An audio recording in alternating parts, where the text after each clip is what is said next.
सबक नंबर 5 मौलाना हसरत मोहानी उर्दू कुमार भारती 10वीं जमात का सबक देखने जा रहे हैं आज हम, जिसके मुसन्निफ़ है नूरुल हसन नकवी। यहाँ पहली बात दी गई है, हमारा मुल्क 15 अगस्त सन 1947 को आज़ाद हुआ। अंग्रेज़ हिंदुस्तान में ताजिर बनकर आए और धीरे धीरे वो हमारे मुल्क पर काबिज़ हो गए। इनके जुल्म सितम से मुल्क की अवाम तंग आ गई तो अंग्रेज़ों के ख़िलाफ़ इन्होंने बगावत के तरीक़ों को अपनाया। हिंदुस्तान के रहनुमा अवाम के साथ थे।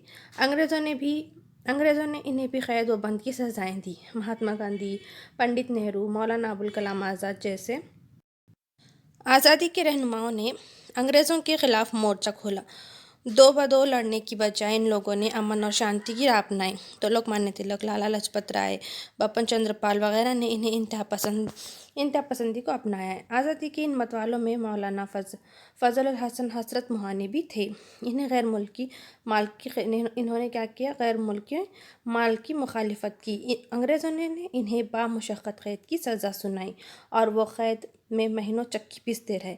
ज़ैल के सबक में मौलाना की शख्सियत के मुख्तलिफ़ पहलुओं को पेश किया गया है।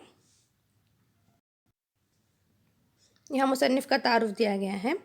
नूरुल हसन नकवी सन 1933 में अमरोहा में पैदा हुए। इन्होंने आला तालीम अलीगढ़ और दिल्ली यूनिवर्सिटी में हासिल की और अलीगढ़ मुस्लिम यूनिवर्सिटी के शोबे उर्दू में लेक्चरर हो गए। इन्होंने सर सैयद और मुसफ़ी पर तहक़ीक़ी काम किया और इन दोनों शख्सियतों पर किताबें लिखी। तुलसीदास की रामचरितमानस का इन्होंने उर्दू में तर्जुमा किया। खाका निगारी में इनका नाम अहमियत रखता है। तस्वीरें उजालों की उनके खाकों का मजमुआ है। इन्होंने उर्दू अदब की तारीख़ और फ़न तनक़ीद और उर्दू तनक़ीद निगारी नामी किताबें भी लिखी हैं। आए देखते हैं सबक के ताल्लुक़ से। ऊपर सबक के उन्वान से आप समझ गए होंगे कि आज का सबक हम मौलाना हसरत मोहानी इनकी शख्सियत के बारे में पढ़ने वाले हैं। मौलाना हसरत मोहानी की शख्सियत में कोई ऐसी दिल फरेबी नहीं थी कि जो पहली बार मिले गर्विदा हो जाए, लेकिन जिन खुश नसीबों को इन्हें नज़दीक से देखने का मौका मिला वो इनकी अज़मत के कायल हुए बगैर ना रह सके। मौलाना इन लोगों में से थे जो आने वाली नस्लों की रहनुमाई के लिए वक्त के रेगुज़ार पर अपने कदमों के निशान छोड़ जाते हैं। इनकी ज़िंदगी फ़क्र व इस्तिग़ना और इसार व खुलूस का बेनज़ीर मजमुआ थी। हज़रत अलीगढ़ में ज़ेर तालीम थे कि तहरीक आज़ादी से वाबस्ता हो गए। इस जुर्म में 3 बार कॉलेज से निकाले गए, कई बार क़ैद बामुशक्क़त की सज़ा भुगती और एक दिन में मन भर आटा पीसा। तहरीक की हिमायत में इन्होंने एक रिसाला उर्दू मोहल्ला जारी किया था, जिसे बेबाकी और साफ गोई की पादाश में बंद करना पड़ा। प्रेस और कुतुबखाना ज़ब्त हुआ। मज़ामीन के मसूदात इनकी आंखों के सामने नज़र आतिश किए गए। कॉलेज के हदूद में दाखिला ममनू हो गया तो शहर में किराए का मकान और स्वदेशी तहरीक को फ़रोग़ देने के लिए स्वदेशी स्टोर खोल लिया, जिसका कॉलेज के स्टाफ और तलबा की तरफ से बायकॉट किया गया। जेल गए तो गुज़रा औक़ात के लिए इनकी बीवी ने दुकान पर बैठ कर कपड़ा बेचा और किसी हमदर्द ने माली मदद करना चाहिए तो कहकर इनकार कर दिया कि हज़रत साहब ने किसी का सहारा लेना गवारा नहीं किया तो मैं ये मदद कैसे कबूल कर लूँ। जेल ही में थे कि बेटा बीमार पड़ा, हालत बिगड़ी और दुनिया से रुखसत भी हो गया, मगर हक्काम ने बाप को मतला करना भी ज़रूरी न समझा। बहुत दिन बाद जब इस जहाँ का हादसे की इत्तला मिली तो हज़रत सिर्फ आह भरकर रह गए।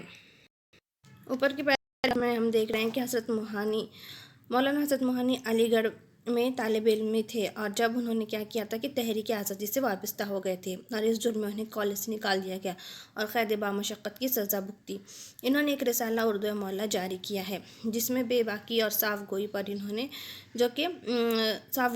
बेबाकी से इस रिसाले में लिखा करते थे और उसे भी बंद करना पड़ा। इस वजह से उन्हें कॉलेज में भी दाखिला नहीं मिल सका। शहर में इन्होंने क्या किया कि किराए का एक मकान हासिल किया और स्वदेशी स्टोर खोल लिया और फिर से उन्हें जेल जाना पड़ा तो इनकी बीवी दुकान पर बैठने लगी और इन्होंने भी किसी से माली मदद लेने से इनकार कर दिया, क्योंकि हज़रत मोहानी जो कि किसी से भी माली इमदाद लेने के कायल नहीं थे। जब वो जेल में थे तभी उनका बेटा बीमार भी हुआ और वो इस दुनिया से रुखसत भी हो गया, लेकिन उन्हें इत्तला तक नहीं मिली और जब उन्हें इत्तला हुई तब वो सिर्फ आह भर कर रह गए। تحریک آزادی کا درخت برگ و بار لایا تو اس کی فصل کا لوگوں میں بٹوارا ہوا، کسی کے حصے میں دھن دولت آئی، کسی نے شہرت پائی، کسی کو صرف عزت ملی، مگر حسرت کو کچھ بھی نہ ملا۔ وہ کسی صلہ و ستائش کے طلبگار بھی نہ تھے۔ انہیں انعام ملا تو یہ کہ ان کے اپنوں نے کہا بڑے میاں سٹھیا گئے ہیں، فہم و فراست سے محروم ہیں، سیاسی شعور سے بے بہرا ہیں، انہوں نے کچھ بھی تو نہ پایا، نہ یگانوں سے نہ بیگانوں سے، مگر یہ حسرت ہی تھے جو ہمیں سرفرازی کی ایک لازوال دولت عطا کر گئے۔ ہم ہمیشہ سر اٹھا کے کہہ سکیں گے کہ جب ملک کے بڑے بڑے سورما آزادی کامل کا نام لیتے گھبراتے تھے تو ایک مرد مسلمان اردو کے شاعر و ادیب نے ہزار مخالفت کے باوجود ہزاروں کے مجمع میں فوری اور مکمل آزادی کی تجویز پیش کی، اور یہ بات کوئی جواں مرد اس کی آواز میں آواز نہ ملا سکا۔ اس واقعے کا ذکر کرتے ہوئے مولانا سید سلیمان ندوی لکھتے ہیں کہ احمد آباد میں کانگریس کا ایک تاریخی جلسہ تھا۔ محمد علی، شوکت علی، ابوالکلام نظر بند تھے، باقی حضرات شریک تھے۔ ڈاکٹر انصاری اور سید محمود کے ساتھ اجلاس میں میں بھی تھا۔ اجلاس کے پنڈال سے باہر ایک شامیانے میں مغرب کے بعد مسلمانوں کا جلسہ تھا۔ گاندھی جی خاص طور سے مسلمانوں سے کچھ کہنے کے لیے آئے ہوئے تھے۔ اتنے میں دیکھا کہ کانگریس کی سبجیکٹ کمیٹی سے بھاگتے ہوئے دو والنٹیئر آئے اور گاندھی جی سے نہایت اضطراب کے ساتھ کہا جلدی چلیے، کمیٹی میں حضرت موہانی صاحب ہندوستان کی مکمل آزادی کی قرارداد پیش کر دی ہے اور کسی طرح واپس نہیں لے رہے ہیں۔ ایسا معلوم ہوتا ہے کہ فضا میں کوئی غیبی گولا آ کر پڑا ہے۔ گاندھی جی گھبرائے ہوئے جلسے سے اٹھ کر سبجیکٹ کمیٹی کی طرف روانہ ہو گئے، مگر حضرت بدستور اپنی بات پر جمے رہے اور نوٹس دیا کہ وہ اسے کھلے اجلاس میں پیش کریں گے۔ چنانچہ وہ وقت آیا جب کھلے اجلاس میں حضرت نے ہندوستان کی مکمل آزادی کی تجویز پیش کی اور آنکھوں نے دیکھا کہ ہزاروں کے مجمع میں ایک آواز بھی ان کی تائید میں نہ اٹھی۔ مولانا حضرت موہانی کو کسی دھن دولت یا کسی شہرت کی کوئی آس نہ تھی۔ انہوں نے کسی طرح کی کوئی دھن دولت لینے سے بھی منع کیا تھا، کوئی انعام بھی انہوں نے نہیں لیا تھا، اور لوگوں نے انہیں کیا کہنا شروع کر دیا کہ بڑے میاں سٹھیا گئے ہیں، انہوں نے تو کچھ پایا بھی نہیں، نہ یگانوں سے نہ بیگانوں سے، مگر حضرت موہانی حضرت موہانی ہمیں کیا کر گئے ہیں، سرفرازی کی ایک لازوال دولت عطا کر گئے ہیں۔ اور انہوں نے ہی سب سے پہلے انہوں نے ہی احمد آباد کے کانگریس اجلاس میں سب سے پہلے آزادی کی کامل تجویز پیش کی، اور جس کی تائید کرنے سے بڑے بڑے لیڈر بھی کترا رہے تھے، ڈر رہے تھے۔ اس وقت انہوں نے ایک واحد مرد مسلمان جس کی آواز میں جنہوں نے سب سے پہلے ایک اردو کے شاعر و ادیب نے انہوں نے ہی سب سے پہلے آزادی کامل کا نام لیا ہے، اور اس واقعے کا ذکر خود مولانا سید سلیمان ندوی نے کہا ہے کہ احمد آباد کانگریس میں ایک تاریخی جلسہ تھا جس میں کئی لوگ شامل تھے، اور انہوں نے کیا کیا تھا کہ حضرت نے ہندوستان کی مکمل آزادی کی تجویز پیش کی، اور انہوں نے دیکھا کہ ہزاروں کی تعداد میں لوگ وہاں شامل تھے، لیکن ایک نے بھی ان کی تائید نہ کی۔ حضرت کی شخصیت کے جس پہلو پر سب سے پہلے نظر جاتی ہے اور جم کے رہ جاتی ہے وہ ہے ان کا فخر و استغنا ہے۔ ساری زندگی ان کا ہاتھ تنگ رہا۔ ایسوں کے دل میں دولت کی رزق کچھ زیادہ گھر کر لیتی ہے، مگر حضرت کا معاملہ برعکس تھا۔ کبھی دولت ان پر مہربان ہوئی تو بھی مولانا فوراً گھبرا کے ایک قدم پیچھے ہٹ گئے۔ مہاتما گاندھی نے ایک بار پنڈت نہرو سے سوال کیا تھا، جواہر لال یہ بتاؤ کہ دیش آزاد ہوا اور تم پردھان منتری بنائے گئے تو کیا تنخواہ لوگے؟ 100 روپے ماہوار، انہوں نے آزرے انکسار جواب دیا۔ اس پر مہاتما چیخ پڑے، جواہر لال تم اس ننگے بھوکے دیش سے 100 روپے تنخواہ لوگے؟ 100 روپے؟ جب دیش آزاد ہوا تو حضرت کی سمجھ میں یہ بات بھی نہ آئی کہ پارلیمنٹ کے ممبر خود اپنی سرکار سے اتنی بڑی رقمیں سفر خرچ کے طور پر کیوں وصول کرتے ہیں۔ انہوں نے ایک مشاعرے کے منتظمین سے یہ کہہ کر سفر خرچ لینے سے انکار کر دیا تھا کہ میں گرفتاری کے ڈر سے بلا ٹکٹ انجن میں بیٹھ کر آیا ہوں، کرایہ کیسے لے لوں۔ ایک بار پی ایچ ڈی کا زبانی امتحان لینے والے گڑھائے دستخط کے لیے ٹی اے بل پیش کیا گیا، میزان پر نظر پڑی تو دیر تک کہتے رہے کہ اتنے بہت سے روپیوں کا ہم کریں گے کیا۔ پھر تفصیل پر نظر پڑی تو چونک کے بولے، ہم 3rd کلاس میں آئے ہیں، 1st کلاس کا کرایہ کیسے لے لیں۔ پھر ارشاد ہوا، ہم تو آپ کے گھر ٹھہرے ہیں، یہ قیام و طعام کا خرچ کیا معنی۔ پھر کچھ اور خیال آیا، بولے ہم تو دہلی جا رہے تھے، راستے میں ذرا دیر کو یہاں اتر گئے، ہم تو کچھ بھی نہیں لے سکتے۔ یہاں پر حضرت موہانی کی فقر و استغنا یعنی کہ بے فکری اور ان کی جو کہ مفلسی کے بارے میں بتایا جاتا ہے کہ وہ اپنی فقر و استغنا میں ہی رہا کرتے تھے. وہ کبھی کسی چیز یا انہوں نے کبھی بھی جو کہ دولت کی آس نہیں کی، اور ساتھ ہی وہ ایثار و خلوص کا مجموعہ تھی. جب ملک آزاد ہوا تو انہوں نے پارلیمنٹ کے ممبر کی حیثیت سے تنخواہ لینے سے بھی انکار کر دیا. انہیں دولت کی بالکل ہوس نہیں تھی. ایک بار مشاعرے کے منتظمین سے بھی انہوں نے سفر خرچ لینے سے انکار کر دیا. سفر خرچ لینے سے ٹی اے بل یعنی کہ ٹریولنگ الاؤنس بل یعنی جو کہ سفر کے دوران ہونے والے خرچ ہوتے ہیں وہ بھی انہوں نے لینے سے انکار کر دیا. سفر خرچ لینے سے انکار کرتے ہوئے کیا کہے گئے کہ وہ بلا ٹکٹ انجن میں بیٹھ کر آئے ہیں. انہوں نے سفر خرچ لینے سے اس لیے انکار کر دیا تاکہ کیا کہا انہوں نے کہ ہم تو انجن میں بیٹھ کر آئے ہیں، ہم کرایہ کیسے لیں. اور ایک بار پی ایچ ڈی کا زبانی امتحان لینے جب علی گڑھ پہنچے تو وہاں بھی انہوں نے ٹی اے بل لینے سے انکار کر دیا. انہیں جو کہ کیا تھا تنخواہ، وہ اس پارلیمنٹ کے ممبر کی حیثیت ہوتے ہوئے بھی وہ تنخواہ نہیں لیا کرتے تھے. جو شخص درویشانہ زندگی بسر کرتا ہو اسے روپے پیسے کی ضرورت بھی کیا. ایک دوست کو کھانے پر مدعو کیا، دعوت کا وقت آیا تو مہمان عزیزی کے لیے ڈیوڑی میں چٹائی بچھا دی، پھر اندر سے ایک رکابی میں چنے کی دال کا سالن اور طباق میں روٹیاں لے آئے. اسے محبت سے بٹھایا اور میزبانی کا حق ادا کر دیا. لباس کی طرف سے وہ ہمیشہ بے پرواہ رہے. بیگم نے جو کپڑے دے دیے انہوں نے بلا تعمل پہن لیے. وہ ان کے کپڑے خود ہی سیتی تھی، خود ہی دھوتی تھی. مولانا کو افسوس تھا کہ شیروانی درزی سے سلوانی پڑتی ہے. بیگم سے ذکر ہوا تو انہوں نے کسی درزی سے شیروانی کی تراش سیکھ لیا اور درزی کا قصہ ہی پاک ہو گیا. جب کالج کے اساتذہ اور طلباء نے حسرت کے سودیشی اسٹور کا بائیکاٹ کیا تو وہ ذرا بھی ہراساں نہ ہوئے. بولے ہمارا خرچ ہی کتنا ہے، جو فکر مند ہو. ملازم رکھنے کی تو حالت نے کبھی اجازت ہی نہ دی. کرائے کے جس مکان میں رہتے تھے اس میں نل نہیں تھا. مکان کے سامنے سڑک کے اس پار پانی کا نل کا تھا. حسرت پائنچے چڑھا کر بالٹیاں بھر بھر کر لاتے اور دن بھر کی ضرورت کے لیے گھڑوں میں پانی بھر لیتے. کوئی اس کام میں مدد کرنا چاہتا تو سختی سے انکار کر دیتے. آزادی کے بعد پارلیمنٹ کے ممبر ہوئے تو اجلاس میں شرکت کے لیے دہلی کے اسٹیشن پر 3rd کلاس کمپارٹمنٹ سے اس شان سے اترتے کہ ایک تکیہ پھٹی ہوئی دری میں لپٹا رسی سے بندھا داہنے بغل میں ہے اور بائیں ہاتھ میں لوٹا. اسٹیشن سے نکل کر پاپیادہ نئی دہلی کی مسجد میں جا پہنچتے کہ ان کا یہیں قیام گاہ تھی. جس غریب ممبر پارلیمنٹ کو بھتے کے نام پر ایک پیسہ وصول نہ کرنا ہوتا وہ یہ نہ کرتا تو اور کیا کرتا. ہم نے دیکھا ہے کہ وہ ایک درویشانہ زندگی گزارنا پسند کرتے تھے.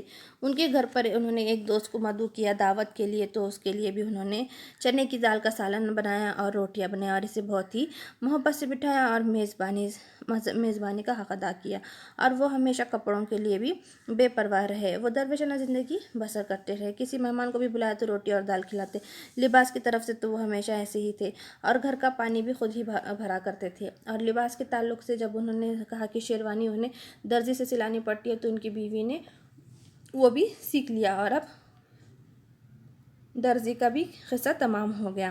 اپنے گھر کا پانی خود ہی بھرتے. جیل میں ہمیشہ مشقت کرنی پڑی ہے اسی لیے ضروری سامان بھی انہیں فراہم نہیں کیا جاتا تھا.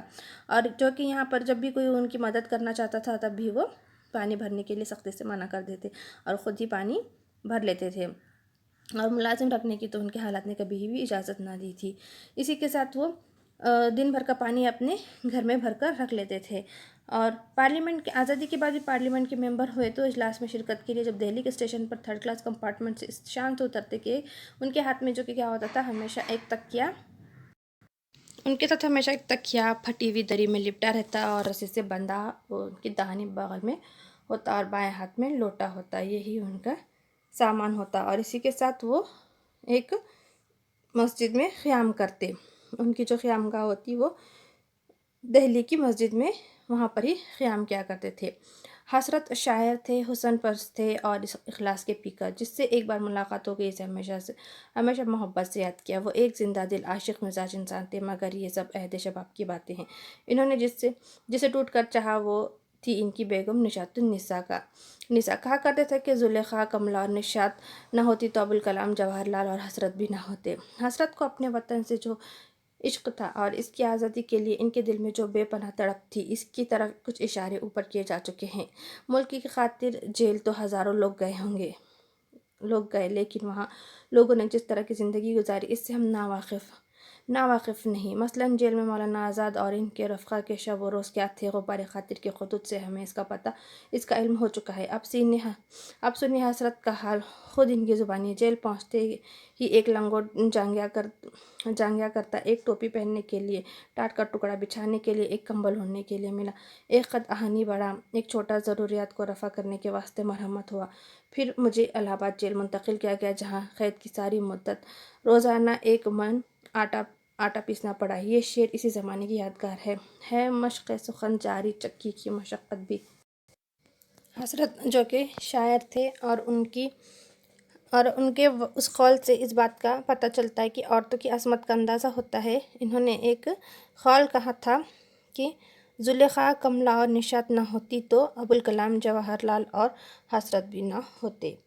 इन्होंने अपने यहाँ पर इस पैराग्राफ में अपने जेल का हाल बयान किया है कि वो जेल में उनका हाल क्या होता। जेल पहुँचते ही वो एक लंगोट जांघिया करते, एक टोपी पहन लेते, टाट का टुकड़ा बिछाने के लिए होता, कंबल ओढ़ने के लिए मिलता।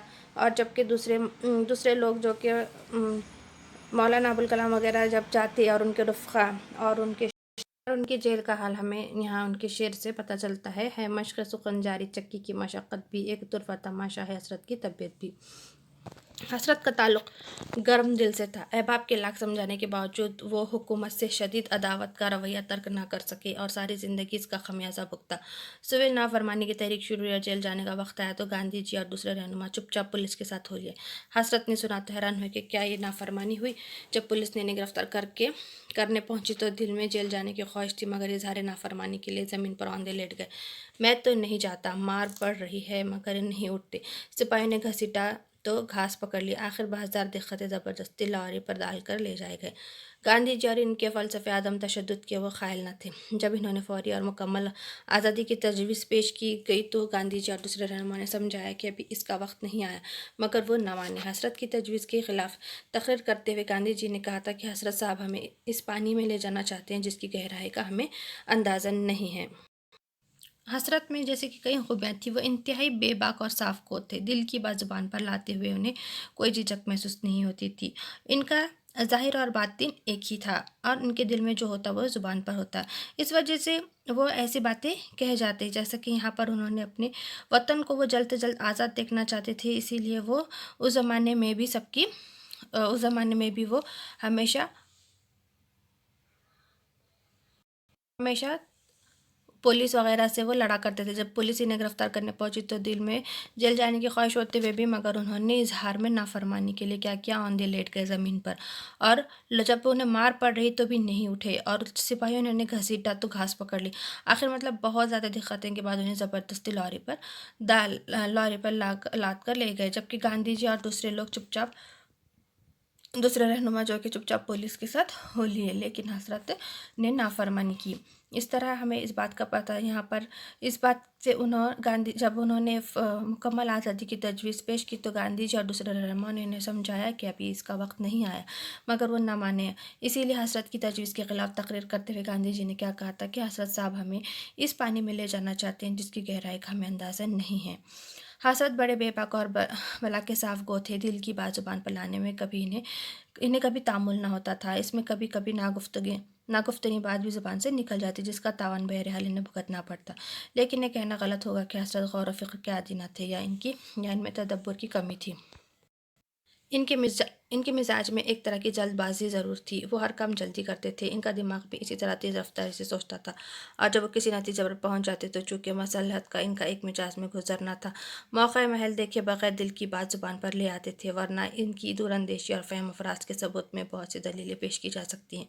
मौलाना हसरत मोहानी को पहली बार नई दिल्ली के एक मस्जिद के पास उलझी हुए बेहंगम दाढ़ी, पिचकी हुई तुर्की टोपी, टूटी हुई कमानी की ऐनक, मली दिली शेरवानी के साथ एक हाथ में लोटा उठाए, दूसरे में रस्सी से बंधा दर्री तकिया संभाले फटी फटी बारीक आवाज़ में बोलते दिखा तो एक अज़ीमुश्शान दीवार ढहती हुई नजर आई। मगर जब इनके हालात ज़िंदगी और कारनामों से शनासाई हासिल हुई तो एक ऐसी शिकस्ता दीवार के मलबे से एक मीनार नूर बुलंद होता दिखाई दिया, ऐसा बुलंद कि आज तक तो इसका हमसर कोई दूसरा मीनार नज़र नहीं आया।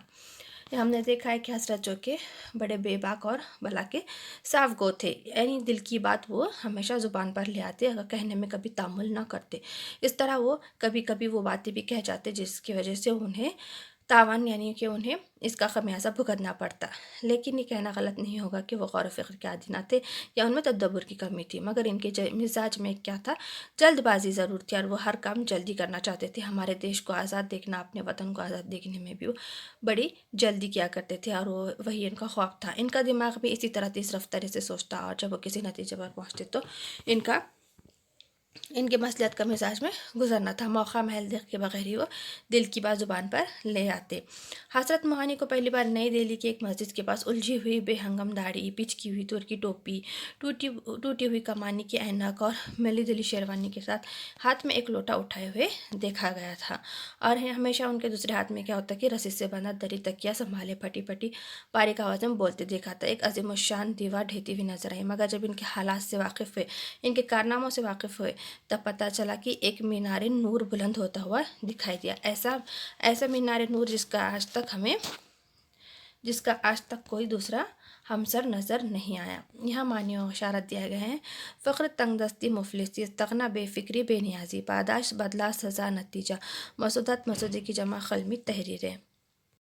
स्वदेशी अपने मुल्क की, जहाँ का जान को तकलीफ़ देने वाला, बार बार लाना, नतीजा सामने आना, फ़हम फराज, समझदारी, अक्लमंदी, बेपहरा, महरूम, सरफराजी, इज़्ज़त, आज़ादी कामिल, मुकम्मल आज़ादी, सब्जेक्ट कमेटी, मौजूद तय करने वाली कमेटी, वॉलंटियर, रज़ाकार, करारदाद, रेजोल्यूशन, तजवीज़, गैबी गोला, मुराद, अचानक नाजिल होने वाली मुसीबत, हाथ तंग होना, मुफलिस होना, अज़रा इनकिसार, आजिज़ी के साथ, मुंतजिम की जमा, इंतज़ाम करने वाले, टीए बिल, सफ़र खर्च का बिल, मेज़ान, कुल जमा, बला तामुल, हिचकिचाहट के बगैर, खस्से पाक होना, मसला मामला ख़त्म होना, बॉयकॉट करना, मुखालिफत करना, हादसा होना, परेशान होना, खौफज़दा होना।